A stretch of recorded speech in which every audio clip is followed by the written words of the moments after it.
The Warden is one of the most anticipated mobs of Minecraft 1.19, but Minecraft 1.19 is only a few weeks away, and we still haven't received a solid answer for what this mob actually is. So, in this video, I hope to uncover the mysterious lore behind the Warden, and so, let's dive right into it. The Ancient City. It's the biggest structure in the game, but today, it's deep underground. However, it wasn't always like that, as millions of years ago, the Ancient City was actually a surface level structure, and it had a thriving population. But it had one major problem, and that was that the ancient civilization was constantly under attack from powerful enemies. And now, hold up, I'll explain who were attacking later, just know for now that they were very powerful, and they wanted to decimate the ancient civilization. But the ancient people had far less power than their opposition, and so they started to develop weapons to fight back more effectively. However, these first weapons created were quite ineffective, as they were impractical to use and very weak. In fact, in an effort to create something stronger, the ancient people even tried to resurrect dinosaurs using the fossils they had found in the mines. But that didn't quite work out, and all they ended up with were some useless synthetic bones that they had created by accident. And so, the ancient city was starting to give up hope.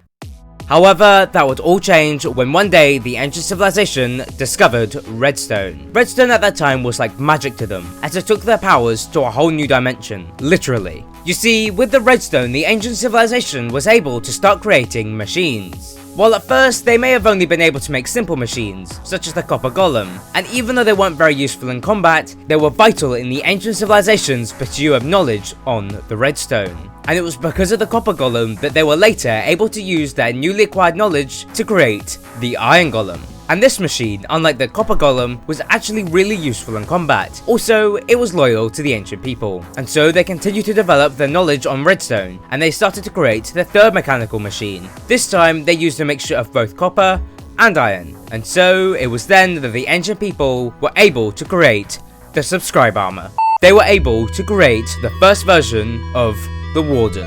And this Warden, by the way, was one of the most powerful weapons that the ancient civilization had ever made. And so it made sense that the ancient people thought they would be able to overpower their enemies. But even though it was able to put up a great fight against that threat, it still was not enough. The issue was that the Warden didn't have quite enough defenses to protect itself before it was able to deal too much damage. And so the ancient people thought long and hard of ways to make the Warden more damage resistant while also keeping its strength. And that's when one person came up with this genius idea, and that was adding some of those useless synthetic bones that they had creating earlier to the outer casing of the Warden. The hope here was that these bones would be an extra level of protection, but they wouldn't be too overbearing on the Warden. And to the shock of many, it was actually extremely effective, making the Warden one of the tankiest and strongest creatures to exist in the entire world at that time. However, it still was not enough. The threat was still able to overpower the Warden, however, there was a lot more resistance.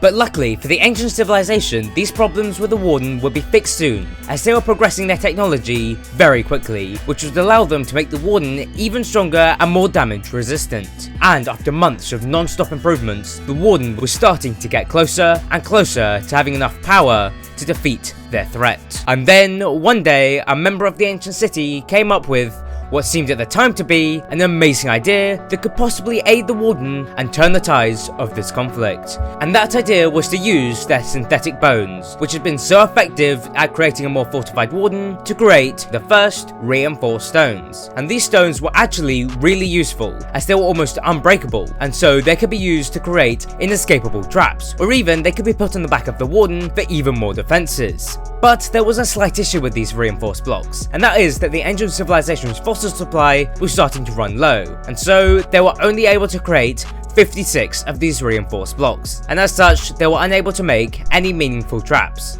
But what they did instead would not only change the Warden, but the entire overworld forever. You see, when the ancient people realized that they didn't have enough reinforced blocks to create any traps, they decided that instead, they should use these blocks to create a massive monument in the center of their city based off the mob that gave them the inspiration to actually use these synthetic bones. Afterwards, for several weeks, many of the intelligent ancient people would look up from their homes to the sight of the Warden and the reinforced blocks, and they wondered, What else could these rare bones be used for? And well, the answer to that question would shock the world, as the ancient people discovered that when the reinforced blocks are heated with soul fires, a massive amount of dark energy is suddenly expelled in all directions. And so they began experimenting, attempting to confine this energy explosion to a defined location. And after many experiments with many mistakes along the way, the ancient people were finally able to concentrate these energy outbursts within the area of the reinforced blocks inside their massive wooden statues. And so that's how they were able to create the largest power source that could possibly exist, made from dark energy. And that power source, by the way, was actually a portal to another dimension. But the ancient people would never actually discover that, as they actually made sure that no one would go near or inside that portal, as they saw it as just a power source that would be far too dangerous to go near, let alone inside. But regardless of all the knowledge and items left undiscovered by not entering the new dimension, the ancient people still became 100 times more powerful due to all the energy that they were now able to use in all of their machines. But the most notable change that was able to occur from this new power source